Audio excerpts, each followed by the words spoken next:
Good morning, friends. Today I thought that I would put together a quick video about some of the products that I have been using, mainly the devices and the products that are more in the skincare category that I think you've expressed interest in, you've asked me questions about, or things that I just have been curious about. I've got 4 items here, and so I wanted to kind of share with you my thoughts on each of the items and just kind of go through them. The first product that I have here is the Newa. And I had shared the Newa some time back, and in the comments, several of you asked for an update on the Newa. And there are a lot of good reasons why you have some questions about this product.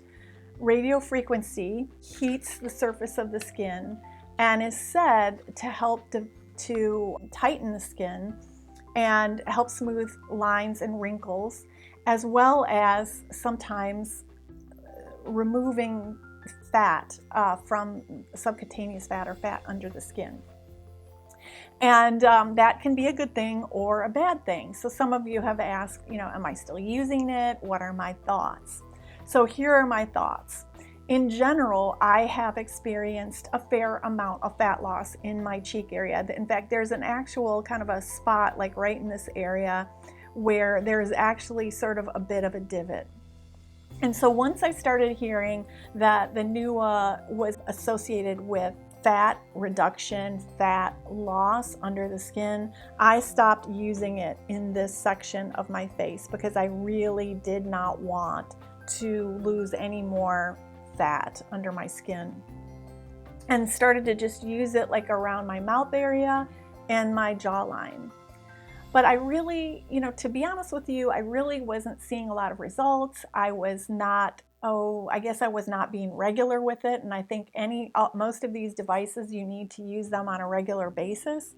And so I have to say that I have kind of put my Newa aside and I haven't been using it. I think that at some point in the future, I may go ahead and use it again and just focus it to the lower part of my face and see how that goes, maybe my chin and the skin here, to see if that can be tightened up.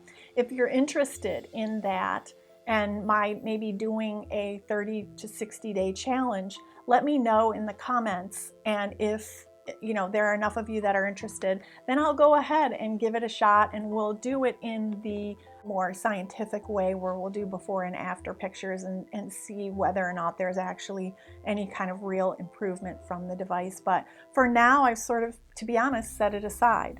Fat loss and all of that sort of brought me to another product. It's called Adapeau.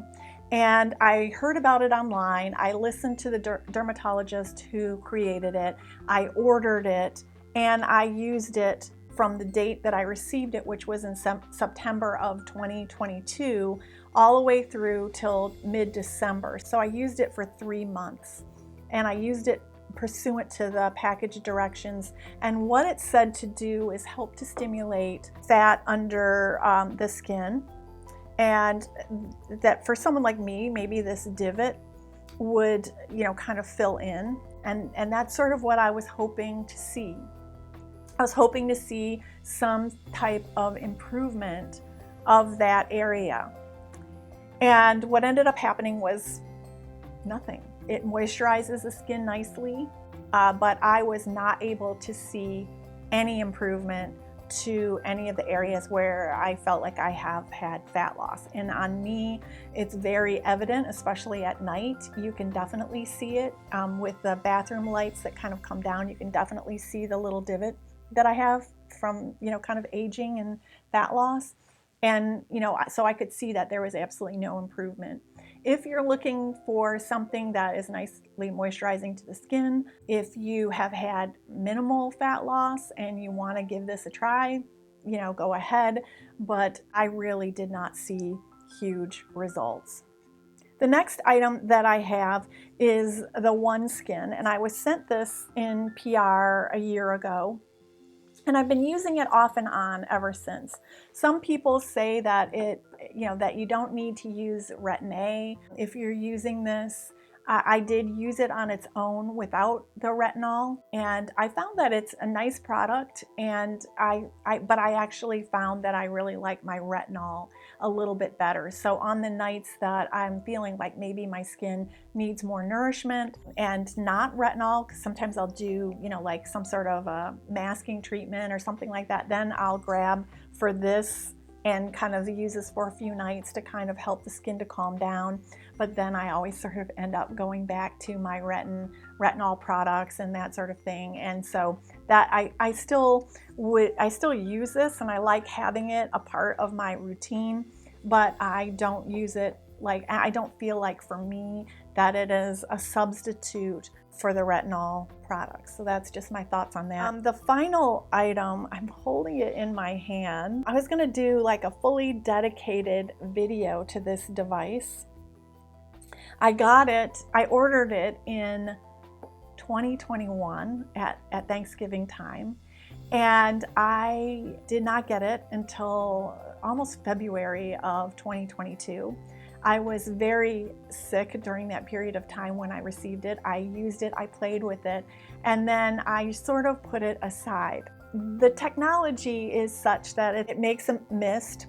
The mist is said to penetrate the surface of the skin more deeply, and it is supposed to impart all of the skincare that you're looking for deeper into the skin's surface. It comes with little tiny capsules, and you press the capsules into place. They come in various types of formulas, and so I tried the retinol product, and then I also tried the collagen product. I actually really liked the retinol product, and then subsequently they have come out with an app, and they've come out with a couple of other capsules, one of which is for the lips and plumping the lips, which I think I'd like to try. With regard to the products that I tried, the two sets of capsules, I tried the retinol by itself, I tried the collagen, and then I tried one of the kits where they provide some retinol and then some collagen together, and I didn't really care for that kit very much at all. If I were to reorder capsules, I'd reorder the retinol, and the one that I do want to try is the lip plumping. I'm just curious. I'm always down with some kind of subtle lip plumping, so that's where I want to go next with this. Some people have said that they don't like the formulas of the ingredients in the capsules. Some have said that they don't like the limits to the product. They're continuously making more different formulas, so keep your eyes peeled. With regard to the app, I found it to be wonky, and when I contacted them because I wanted to set my app up and get it going, they were not very helpful. I don't find their customer service to be super helpful. And maybe they've improved the app because it was some time back. And if I don't get answers, then I'm one of those kind of people that just set things aside and I just don't go further with it. So I haven't done anything further with it. But if you're interested in a product like this, that you don't mind spending $50, $60, $70 to $100 for capsules every month, and you want to be sort of on a system, then I would say that this is a great device. If you are just interested in good skincare, I think you can get equally as good skincare from using retinols and just applying them with your fingers and doing it the old-fashioned way. So those are my thoughts and update on devices that I've been using lately, and I am hoping that this helps. And if you have any questions or comments or other devices that you'd like me to look into, be sure and let me know in the comments below.